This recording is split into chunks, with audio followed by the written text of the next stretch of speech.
Okay, project update.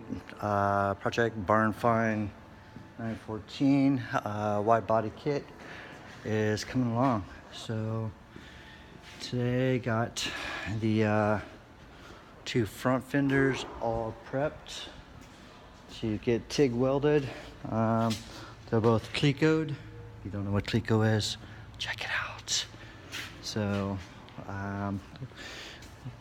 2 days on this puppy. So this one's the left side, left rear, and it's all tigged, ready for a grind. And so our right rear is pretty much part of the body at this point. So I apologize for the video. We're doing it on an iPhone, so it can be a little bit cumbersome because you can't really see what's being filmed. Anyways,